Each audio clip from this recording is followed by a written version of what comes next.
Guys, good evening sa inyong lahat. May nag-chat sa atin.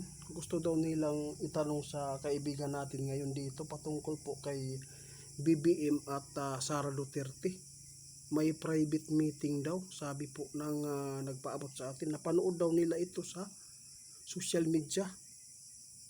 Mga malalaking network, baka hindi daw ito scam. Totoo po ba kaya ito? Kasi maraming haka-haka ngayon, baka nagkakasundo na. Laka. Kaya subukan natin mga idol. Si Linyo. Linyo? Kaibigan? Oy, salamat.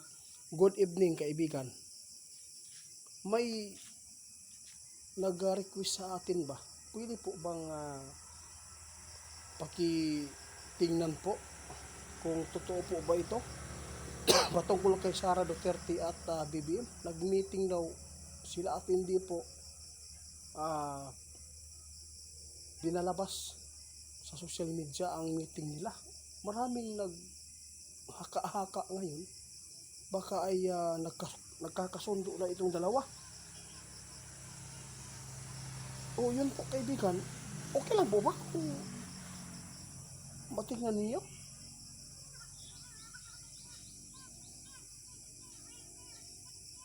Laka. Guys, may nakita si kaibigan dito ngayon mga idol, no? Na hindi maganda. Ngayon, kung totoo man ito mga idol na nag-meeting sila ng private, silang dalawa ni Sara at BBM, baka may mga pinag-uusapan sila patungkol dito sa budget na nawala dahil ito po ang impeachment ni Sara Duterte. Tungkol po ito sa budget sa DepEd. Sige kaibigan, gusto kong makita. Gusto kong makita mo at saka ipaabot po inyo bukas Pero ikaw ang tatanungin ko, kung totoo ito, ano po ang nakita ninyo dito? Ano po ang dahilan? Tungkol po saan ito?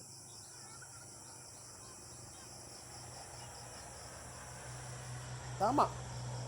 Guys, sabi ng ating kaibigan, kung ikakabuti man ito, sana walang traidoran mga idol. Dahil itong nakita ng ating kaibigan, parang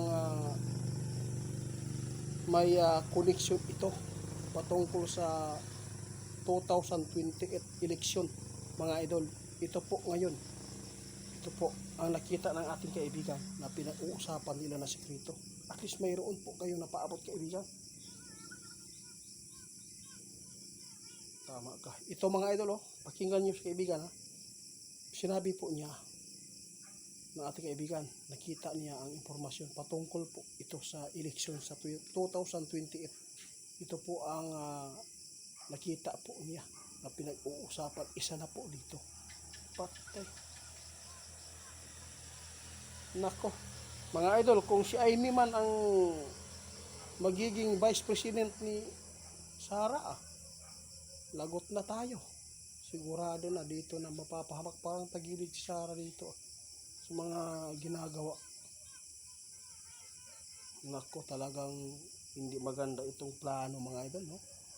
Isang linlang na naman to. Mayroon na naman pong gagawin talaga itong BBM para lang iwas sa 2028. Ito po ngayon ang nakikita ng ating kaibigan mga idol, saglit lang po mga idol, tinignan ng ating kaibigan na isa po dito ang pinag-uusapan ngayon nila BBM, kung totoo man itong nag-usap silang dalawa. Isa na po dito ang eleksyon sa pagka-presidente. Nako, may mga pananakot na naman yata ito. Ito po yung hindi maganda mga idol. Kung magpapanin lang si Sara, wala talaga, hindi maganda ito. Nakita ng ating kaibigan, posibleng sinusuyo na ni BBM si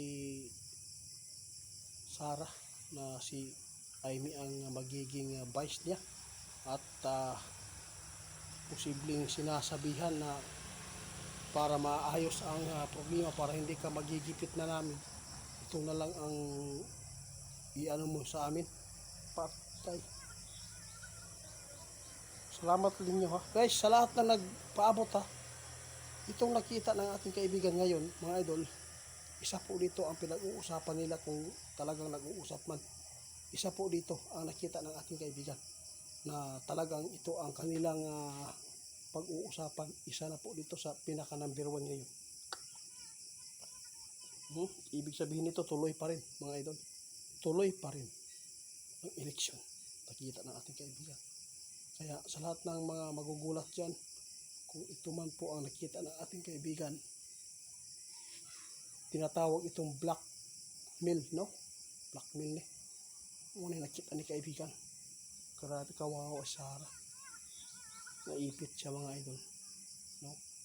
Kasi hahanapan talaga sila ng lusot yung mga Duterte dito.